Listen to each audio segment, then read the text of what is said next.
There once was a ship that put to sea. The name of the ship was a Billy of Tea. The winds blew up her bow, up down, oh below my bully boys blow.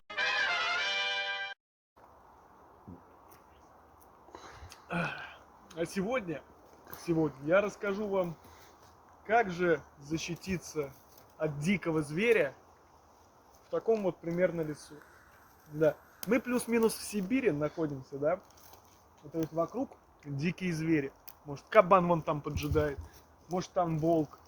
Вот недавно на меня набросился медведь, наверное, 5-тонный где-то. Но я его нахуй лёг, ну, вы знаете, как это бывает. Но смотрите, сегодня у нас только пивас и свои силы. Я покажу настоящий волкобой.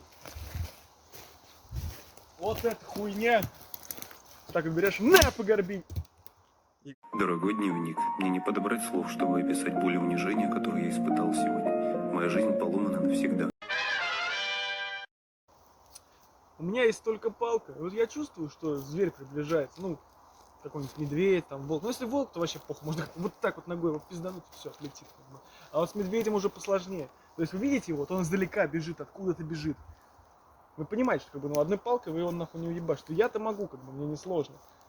Вот. А обычно медведь бегает, как бы, ну, он бежит. Просто берете палку, ложитесь на землю и такие, на нахуй, как домкрат, блядь. Вот так вот ложитесь. Он на, ебать, пастью. Ты его, ну, блядь, его накидываешь. Вот. И все, он отлетел, как бы. Потом уже можно там шкуру снять, что угодно сделать, как бы, ну, не проблема. Что вы захотите, то и сделайте. Вот если вы забыли дома пилу, струну или волкобой, достаточно просто Балтику 9 иметь. Это лучшее оружие против любой животины. Вот так вот, на нахуй, можно вот так вот. Потом еще вдогоночку ногой пизданул. Балтика 9. Лучшая защита против зверя. В общем, это был краткий гайд, как защитить себя от медведя.